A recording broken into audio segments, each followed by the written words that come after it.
دوسری چیز جس کا قرآن نے ذکر کیا ہے وہ ہے آنکھ، وہ ہے نظر۔ یقین رکھو شیطان کے زبردست تیروں میں سے ایک تیر ہے ہماری تمہاری نگاہ۔ جس نوجوان نے اس راز کو سمجھ لیا، اگر اسے دنیا میں کچھ بننا ہے، اگر اس کو زمانے کی خرابیوں اور ماحول کی خرابیوں سے اپنے آپ کو بچانا ہے، تو کان کے بعد آنکھ کو بچا کر رکھنا ہے۔ بہت بڑا امتحان ہے نوجوانوں، چیلنج ہے، بڑا چیلنج ہے۔ شیطان اس بات کا ایک عجیب سما باندھتا ہے، حسن کو بے نقاب کر کے باہر نکالتا ہے، لڑکیوں اور عورتوں کو باہر نکالتا ہے، تعلیم کے نام پر، ایجوکیشن کے نام پر، جاب کے نام پر، سروس کے نام پر، مارکیٹنگ کے نام پر، تفریح کے نام پر، گھومنے پھرنے کے نام پر، نہ جانے کن کن عنوانوں پر لڑکیوں اور عورتوں کو بے نقاب اور بے پردہ کر کے باہر نکالتا ہے، اور مردوں کو بے چین کرتا ہے کہ وہ دیکھیں، مردوں کو بے قرار کرتا ہے کہ وہ دیکھیں۔ اور یہ دونوں سماج کے قیمتی حصے، جو اگر یہ دونوں male and female, boys and girls, اگر یہ دونوں کسی سماج کے پاکیزہ ہو جائیں اور ویلیوز پر یقین رکھنے لگیں اور آئندہ کے لیے اس بات کا تہیہ کر لیں کہ نہ صرف یہ کہ مجھے اپنے آپ کو بچانا ہے، اپنی فیملی کو بھی بچانا ہے، اور جہاں تک ہو سکے اپنے رشتہ داروں، اپنے قریبی لوگوں، اپنے نیئر اینڈ ڈیئر ونس، اور یہاں تک کہ اپنے پورے علاقے کے اندر ایک پاکیزہ تہذیب کو پھیلانا ہے، لیکن یہ نہ کر پائیں لوگ، اس کے لیے ایک طرف تو بے پردگی پھیلائی جاتی ہے، بے حیائی پھیلائی جاتی ہے، بے شرمی پھیلائی جاتی ہے، اور لڑکیوں اور عورتوں کو پردے سے دور کیا جاتا ہے، ان کے دلوں کے اندر پردے کی حقارت بٹھائی جاتی ہے۔ ان کی سمجھ میں یہ آتا ہے کہ پردہ ترقی کے راستے میں رکاوٹ ہے، ان کی سمجھ میں یہ آتا ہے کہ بے پردگی روشن خیالی کی علامت ہے، ان کی سمجھ میں یہ آتا ہے کہ بے پردگی دراصل ماڈرنزم کی علامت ہے۔ انا للہ و انا الیہ راجعون۔ میں اپنے ان عزیز نوجوانوں کے سامنے بوجھل قسم کی دینی تقریر نہیں کرنا چاہتا، میں ان سے ان کی زبان میں بات کرنا چاہتا ہوں۔ مجھے کوئی یہ بتائے، کوئی ایک نام دے دے کہ جس عورت نے، جس لڑکی نے اپنے آپ کو بے نقاب اور بے پردہ کیا ہو، جس نے اپنے حسن کو پبلکلی ڈیمانسٹریٹ کیا ہو، اور جس نے خود اپنے حسن کے ذریعے سے سماج کے کرمنلز کو انوائٹ کیا ہو، کسی ایک عورت کا ایسا نام دے دو، اس سے انسانیت کو کبھی بھی کوئی اچھا سبق ملا ہے؟ اس کی پیٹ سے جو بچے پیدا ہوئے ہیں، کیا ان بچوں نے انسانیت کو کوئی خدمت کی ہے؟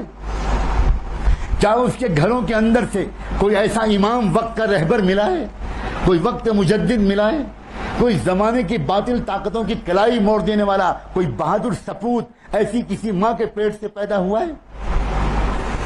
عزیز بچیاں بھی شاید یہاں پر یہ بیان سن رہی ہیں، اللہ تمہاری عصمتوں کی حفاظت کرے، اللہ تمہاری عزتوں کی حفاظت کرے، اور اللہ تم کو یہ سمجھ دے کہ سماج میں ہزاروں لٹیرے تمہاری عزت کو لوٹ لینے کے لیے باہر پھر رہے ہیں۔ تمہارے سامنے تاریخ ہونی چاہیے، تم پوچھو اپنے استادوں اور استانیوں سے، تم یہ سوال پٹ کرو، بتاؤ کہ وہ کون سی خواتین ہیں جنہوں نے سماج کو کچھ قدریں دی ہوں اور وہ بے پردہ اور بے حیا رہی ہوں۔ ساری دنیا کی بے پردہ خواتین کو ایک پلڑے میں رکھ دو، اور گستاخی معاف ام المومنین سیدہ عائشہ صدیقہ کو دوسرے پلڑے میں رکھ دو، اور مجھے بتاؤ کہ دنیا میں کسی لیڈی، کسی عورت کو کوئی نام لینے کا حق حاصل ہے ام المومنین عائشہ کے مقابلے میں؟ عقیدت کی بات نہیں کر رہا ہوں، تاریخی سچائیوں کی بات کر رہا ہوں۔ دنیا میں جتنے اچھے انسان پیدا ہوئے ہیں، وہ اچھے انسان ان ماؤں نے جنم دیے ہیں، اور ان ماؤں نے ان انسانوں کی تربیت کی ہے جن ماؤں نے اپنے بدن کا ایک ناخن بھی کسی نامحرم کو دیکھنے نہیں دیا۔ شریف عورتیں ہوا کرتی تھیں، باحیا عورتیں ہوا کرتی تھیں، ویلیوز پر یقین رکھنے والی عورتیں ہوتی تھیں۔ جتنے امت کے بڑے بڑے امام گزرے ہیں، چاہے وہ سلطان صلاح الدین ایوبی ہوں، چاہے وہ ٹیپو سلطان ہوں، چاہے وہ سید احمد شہید ہوں، چاہے وہ ابن تیمیہ اور ابو حنیفہ ہوں، اور چاہے وہ امام بخاری ہوں، اور چاہے وہ بایزید بسطامی ہوں، اور چاہے وہ حضرت خواجہ معین الدین چشتی ہوں، جو بھی نام لوگے تم، وہ سب وہ ہیں جن کی مائیں پردہ نشیں پاک دامن اور باحیا عورتیں ہوتی تھیں۔ اے عزیز بچیوں، تمہاری پاک دامنی کی دعائیں قوموں کی تقدیریں بدل سکتی ہیں۔ اپنے مقام کو پہچانو۔ ایک مشہور تاریخی واقعہ ہے، ایک علاقے کے اندر بارش رک گئی تھی، بہت دن تک بارش نہیں ہوئی، قحط پڑ گیا، ڈراٹ پڑ گیا، جانور بھی پریشان، کھیتیاں بھی سوکھ گئیں۔ لوگوں نے کہا کہ بھئی اب تو سب لوگ گاؤں خالی کرو، میدان میں جمع ہو کر نماز استسقاء پڑھو، اللہ سے توبہ کرو، معافی مانگو۔ یقیناً ہم سارے گناہوں کی وجہ سے بارش رک گئی، لیکن لوگ صبح سے شام تک دعائیں مانگتے رہے، بارش کی ایک بوند نہیں آئی۔ بھیڑ پریشان تھی کہ کیا ہو رہا ہے، اللہ آپ معاف کر دیجئے، اللہ آپ معاف کر دیجئے۔ ادھر دیکھا ایک قافلہ جا رہا تھا، اونٹوں کا قافلہ، مسافروں کا۔ اس پر ایک اونٹ پر ایک پردہ نشیں عورت بیٹھی تھی اور اس کا بیٹا تھا۔ اس عورت نے مجمع کو دیکھا تو اس نے قافلے کو رکوایا اور بیٹے سے کہا کہ بیٹا جا کر دیکھو، پوچھو کیا بات ہے، یہ لوگ کیوں یہاں پر جمع ہیں میدان میں اور رو رہے ہیں، دعائیں مانگ رہے ہیں۔ بیٹا گیا، جا کر پوچھا اس نے کہ کیا بات ہے۔ لوگوں نے اس کو بتایا کہ بارش نہیں ہو رہی ہمارے علاقے کے اندر، سب پریشان ہیں اور اللہ تعالیٰ سے معافی مانگ رہے ہیں، بارش مانگ رہے ہیں۔ بیٹا واپس آیا، اپنی ماں سے کہا، ماں بھی دعا میں لگ گئی اور بیٹا بھی دعا میں لگ گیا۔ بیٹے نے اپنی ماں کا برقع پکڑا اور ماں کا برقع پکڑ کر اللہ سے کہا کہ اللہ اگر میری ماں پوری زندگی پاک دامن رہی ہے تو اپنی ماں کی پاک دامنی کا واسطہ دے کر آپ سے مانگتا ہوں، اس گاؤں میں برسات بھیج دیجئے، بارش بھیج دیجئے اللہ۔ ابھی اس نے دعا کر کے ہاتھ اپنے چہرے پر پھیرا بھی نہیں تھا کہ کالی گھٹا چھا گئی اور بارش، زمزم بارش برسنے لگی۔ مجمع کے اندر کھلبلی مچ گئی، قافلہ چل پڑا۔ مجمع نے کہا کہ نہیں، دوڑو دوڑو، روکو، یہ پوچھو کہ اس میں کوئی اللہ کا ولی ضرور ہے۔ آ کر پوچھا کیا ہوا، یہ کیسے ہم لوگ دن بھر روتے رہے اور بارش نہیں ہوئی۔ جب بہت اصرار کیا تو بیٹے نے کہا مجھے تو کچھ نہیں معلوم، میں نے تو آپ لوگوں کی پریشانی دیکھ کر اپنی ماں کا برقع پکڑ کے اللہ تعالیٰ سے دعا مانگی تھی اور یہ کہا تھا کہ اللہ اگر میری ماں زندگی بھر پاک دامن رہی ہے تو اس کی پاک دامنی کا واسطہ دے کر دعا مانگتا ہوں، اللہ بارش بھیج دیجئے۔ اللہ نے بارش بھیج دی۔ اے بچیوں، اگر پاک دامن رہو گی تو تمہارے وسیلے سے قوموں کی قسمتیں بدلیں گی۔ اپنے مقام کو پہچانو۔ کیا ہو گیا ہماری بچیوں کو، کیا ہو گیا ہمارے نوجوانوں کو؟ تم دکھاتی ہو اور نوجوان لڑکے دیکھتے ہیں۔ دکھانے والے دکھانے سے توبہ کریں اور دیکھنے والے دیکھنے کی عادت چھوڑیں۔ جب سماج پاک بن پائے گا، جب سماج پاک بن پائے گا، معاشرہ پاک نہیں بن سکتا اس مغربی تہذیب کے جیتے جی جس جو ہمارے گھروں میں گھس گئی ہے۔ اللہ کرے، اللہ کرے، اللہ کرے میرے عزیز نوجوانوں کو تمہارے پیشانیوں سے ایمان کا نور جھلکتا، تمہارے اندر جذبات نظر آتے ہیں کہ تم چاہتے ہو کہ نیک بنو، تم چاہتے ہو کہ تم کسی طرح ان برائیوں سے اپنے آپ کو بچاؤ۔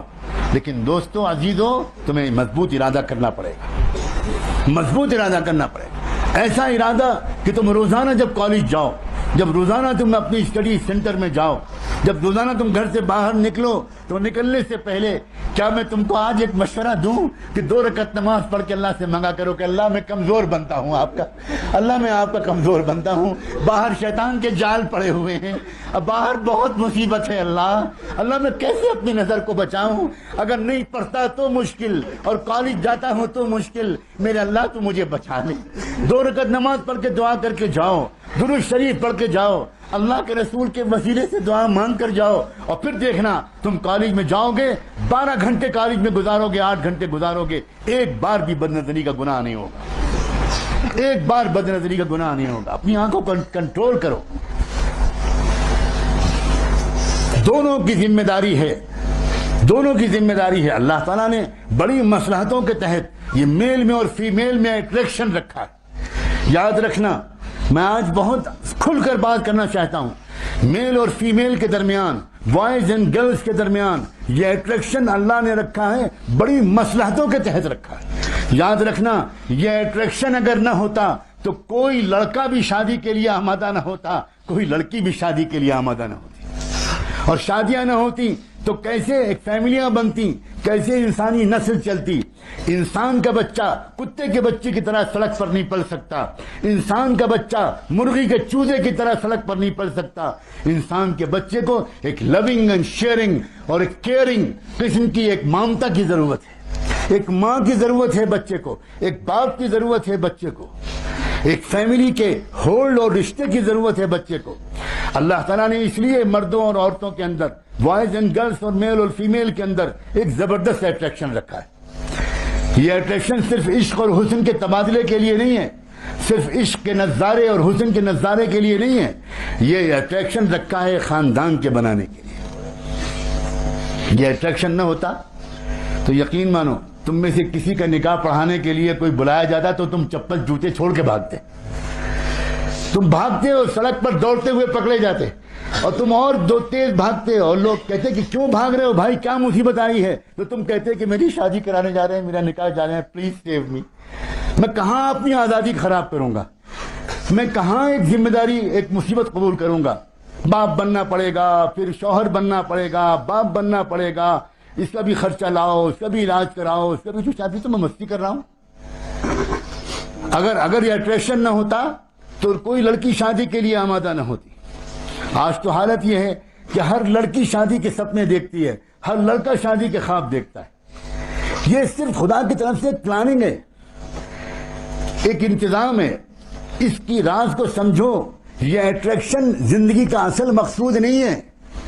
یہ اٹریکشن ذمہ داریوں کو قبول کرنے پر آمادہ کرنے کے لیے اس حکیم خدا نے ہمارے اندر رکھا ہے، تاکہ کسی طرح ذمہ داری قبول کی جائے، کسی طرح ریسپانسبلٹی کا توق اپنے گلوں میں ڈالا جائے۔ یہ اٹریکشن، اگر یہ سمجھ لیا گیا کہ یہ اٹریکشن کسی بڑے مقصد کے خاطر ہے، تو انسان پھر یہ کوشش کرے گا کہ اس اٹریکشن کو قابو میں رکھے، اس اٹریکشن پر کنٹرول کرے، اور اپنی زندگی کو ایک بامقصد بنائے۔ صرف حسن کا تماشا دکھانا لڑکیوں کا زندگی کا مقصد بن جائے، صرف حسن کا تماشا دکھانا عورتوں کا مقصد بن جائے۔ مجھے حیرت ہوتی ہے، میں سچ کہتا ہوں، میں نے کل بھی کہا تھا، میں بار بار یہ بات سوچتا ہوں، میری سمجھ میں یہ بات بالکل نہیں آتی، کیوں لڑکیاں اس بات کو نہیں سمجھتی کہ ان کا حسن اور ان کا جسم ان کے بننے والے شوہر کی امانت ہے۔ وہ ہر ایک کے لیے پبلک پراپرٹی نہیں ہے، وہ پبلک کی پراپرٹی نہیں ہے کہ ہر ایک اس کو دیکھے اور داد دے، اور ہر ایک ٹیز کرے اور ہر ایک جملے کسے، اور ہر ایک اس کے بعد پیچھا کرے اور سیٹیاں بجائے، اور ہر ایک تنہائیوں میں ملنے کی کوشش کرے۔ وہ نہایت ناسمجھ لڑکیاں ہیں جو اس تخلیقی راز کو اور خدا کی تخلیقی اسکیم کو نہیں سمجھتی، اور وہ لڑکے انتہائی ناسمجھ، اور وہ اس بات کو بالکل نہیں سمجھتے، اس بات کو نہیں سمجھتے جس کا قرآن مجید میں اعلان کیا گیا ہے کہ تم اگر ناپاک رہو گے تو تمہاری قسمت میں کبھی پاک دامن لڑکی نہیں لکھی جا سکتی۔ اور لڑکیوں کی سمجھ میں یہ بات نہیں آتی کہ تم اگر ناپاک بنو گی تو تمہاری قسمت میں کبھی بھی پاک دامن لڑکا نہیں لکھا جا سکتا۔ الطیبات للطیبین والطیبون للطیبات والخبیثات للخبیثین والخبیثون للخبیثات۔ اللہ تعالیٰ نے صاف فرمایا، دو قسم کے لڑکے ہیں اور دو قسم کی لڑکیاں ہیں، دو قسم کے مرد ہیں اور دو قسم کی عورتیں ہیں۔ ایک طیب مرد ہیں، ایک طیبات لڑکیاں اور عورتیں ہیں۔ جو طیبات ہوں گی ان کو طیبون ملیں گے، جو طیب لڑکے ہوں گے ان کو طیبات ملیں گی، اور جو ناپاک لڑکے ہوں گے ان کو ناپاک لڑکیاں ہی ملیں گی، اور جو ناپاک لڑکیاں ہوں گی ان کو ناپاک لڑکے ہی ملیں گے۔ چنانچہ جتنی لو میرجز ہوتی ہیں اور جتنی پیار محبت کے داستانوں کے بعد جو لوگ شادی کا رشتہ پارٹنر بنانا پسند کرتے ہیں، شاید ان میں سے 80-90% شادیاں ٹوٹ جاتی ہیں، اس لیے کہ وہی شوہر جو وہی لڑکا جو کل تک اس کو گرل فرینڈ بنائے ہوئے تھا، وہ گرل فرینڈ کے بعد جب وہ بیوی بنتی ہے تو اب وہ لڑکا برداشت نہیں کرتا کہ یہ کسی اور سے بات چیت کرے، اب وہ چاہتا ہے کہ میری وفادار بیوی بن کے رہے۔ سبحان اللہ، تم نے تو خود چوز کیا تھا ایک ناپاک لڑکی کو، تم کو معلوم تھا کہ وہ لڑکی اگر شادی سے پہلے تم سے باتیں کرتی تھی تو تم کو اطمینان تھا کہ وہ صرف تم سے باتیں کرتی تھی، وہ 10 لڑکوں سے اور باتیں نہیں کرتی تھی۔ جب اس کی بگڑی ہوئی عادتیں ہیں کہ وہ 10 مردوں سے افیئر رکھے گی تو شادی کے بعد بھی وہ صرف تمہارے اوپر قناعت نہیں کرے گی، وہ اپنے پچھلے اور نئے دوستوں کے ساتھ اپنے تعلقات کو برقرار رکھے گی اور اس کی وجہ سے گھروں میں جھگڑا ہو۔ اسلام بڑا دین فطرت ہے، اسلام بڑا خوبصورت ہے، اسلام سائنٹیفک ہے، اسلام نیچرل ہے، اسلام محمد رسول اللہ صلی اللہ علیہ وسلم جو دین لے کر آئے وہ پورا دین اور پوری شریعت یقین مانو میرے اور آپ کے مسائل کا حسین ترین حل ہے۔ اپنی نگاہوں کو کنٹرول کرو، اپنی آنکھوں کو قابو میں کرو، کان اور آنکھوں کو قابو میں اگر کیا نا تو تیسرا جو آرگن خدا نے ذکر کیا ہے ان السمع والبصر والفؤاد، دل۔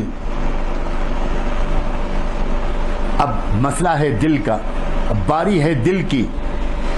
جس کسی نے اپنے کان کو بھی بچا لیا اور اپنی آنکھوں کو بچا لیا گویا اس نے اپنے دل کو بچا لیا، اور جس نے اپنے دل کو بچا لیا، اپنے غلط خیالات سے دل کو بچا لیا، اس نے دراصل اپنی زندگی کو غلط اعمال سے بچا لیا، اس نے اپنے آپ کو گناہوں سے بچا لیا، اس نے اپنی زندگی کو برباد ہونے سے بچا لیا، اس نے اپنی سیرت و کردار کو داغدار ہونے سے بچا لیا۔ میں دین لوں گا، میں دین لوں گا، نہ لوں گا میں دین ہارے دنیا۔